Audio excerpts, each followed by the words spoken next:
आप देख रहे हैं जनवक्ता न्यूज, आपको रखे अपडेट। नमस्कार, जनवक्ता न्यूज में आपका स्वागत है। आज खबर विशेष में हम आपको बताएंगे कि अजय माकन की पहल से कैसे बेघर होने से बचे लाखों गरीब। हम धन्यवाद देना चाहते हैं सुप्रीम कोर्ट का कि उन्होंने इसकी जल्दी हियरिंग दी, अभिषेक सिंघवी जी का कि उन्होंने बहुत ही अच्छे तरीके से इसको कोर्ट के सामने रखा। लिहाजा केंद्र सरकार में सॉलिसिटर जनरल ने इस बात को माना कि कोई भी एक्शन 4 हफ्ते तक नहीं लिया जाएगा और जब तक दिल्ली सरकार और केंद्र सरकार मिलकर के इसके ऊपर फैसला करेंगे। लगभग एक पखवाड़े पहले जब उच्चतम न्यायालय ने अपना निर्णय सुनाया था कि दिल्ली में रेलवे ट्रैक के किनारे की झुग्गियों को 3 महीने में हटा दिया जाए, तब से इस पर खूब राजनीति हो रही है।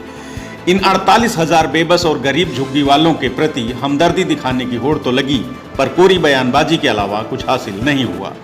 इस बीच बिना हो हल्ला किए पूर्व केंद्रीय मंत्री अजय माकन ने झुग्गियों को बचाने के लिए उच्चतम न्यायालय का रुख किया और वो कर दिखाया जिससे इन 48,000 झुग्गियों में रहने वाले परिवारों की नजर में आज अजय माकन किसी मसीहा से कम नहीं है। 2 हफ्ते हो गए। दुख की बात यह है कि ना तो दिल्ली सरकार ना केंद्र सरकार दोनों ने सुध नहीं ली, आपस में बयानबाजियां होती रहीं और किसी ने भी, क्योंकि सुप्रीम कोर्ट के जब 3 जजेस के बेंच के ऑर्डर्स हैं तो वो कानून है और जब तक सुप्रीम कोर्ट से ही इसको निरस्त ना किया जाए जब तक कि इनको कोई नहीं बचा सकता था। लेकिन केवल बयानबाजी आपस के अंदर ये करते रहे। लिहाजा हम लोगों ने तय किया और मैंने सुप्रीम कोर्ट के अंदर याचिका डाली। अमन पवार जी ने उसको तैयार किया और आज अभिषेक सिंघवी जी ने उसको आर्ग्यू किया। दरअसल दिल्ली कांग्रेस अध्यक्ष रहते हुए अजय माकन ने झुग्गी झोपड़ी वालों की जो लड़ाई 2015 से 2019 तक दिल्ली उच्च न्यायालय में लड़ी और जीती, उसी को आधार बनाकर उन्होंने उच्चतम न्यायालय में अर्जी लगाई और फिलहाल 48,000 झुग्गी वालों को उजड़ने से बचा लिया है। आखिर क्या था दिल्ली हाईकोर्ट का फैसला और क्या थी अजय माकन की वो दलील जिसके आगे रेलवे और केंद्र सरकार दोनों को झुकना ही पड़ा। हमने दिल्ली हाई कोर्ट में बतौर former housing minister Manmohan Singh ji की सरकार के मैंने वहां पर हाई कोर्ट में जब डाला तो डिवीजन बेंच ने 2019 मार्च आते आते 4 साल में उन्होंने एक बहुत महत्वपूर्ण फैसला दिया डिवीजन बेंच जस्टिस मुरलीधर के, और उन्होंने राइट टू सिटी, शहर के अंदर लोगों का अधिकार, गरीब लोगों का अधिकार के नाम से ये जजमेंट मशहूर है Ajay Maken versus union of India का।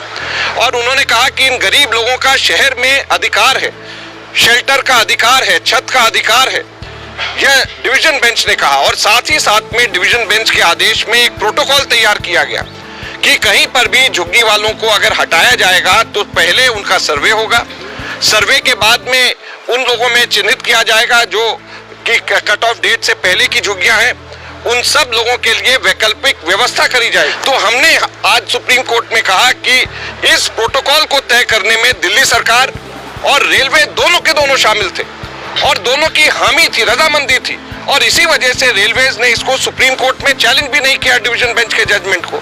जब रेलवेज ने इसको चैलेंज नहीं किया, ये प्रोटोकॉल तय हो गया, दिल्ली सरकार में इसके अंदर शामिल थी।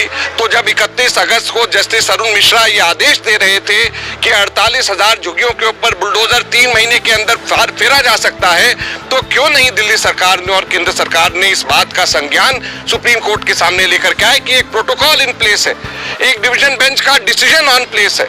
सुप्रीम कोर्ट में अजय माकन की शुरुआत तो अच्छी रही और झुग्गी वालों को थोड़ी राहत भी मिल गई है, लेकिन 4 हफ्ते बाद देखना पड़ेगा कि सुप्रीम कोर्ट इस पे क्या रुख अपनाता है और कांग्रेस की लड़ाई किस मुकाम तक पहुंचती है। आज जो याचिका डाली, रेलवे खुद इस बात को मान गए कि वो पहले प्रोटोकॉल के आधार के ऊपर ही वो दिल्ली सरकार से डिस्कस करेंगे और इस पे फैसला करेंगे। और हम उम्मीद करते हैं कि जो प्रोटोकॉल डिवीजन बेंच के सामने तय हुआ, जिसको चैलेंज रेलवे ने नहीं किया, उस प्रोटोकॉल को माना जाएगा।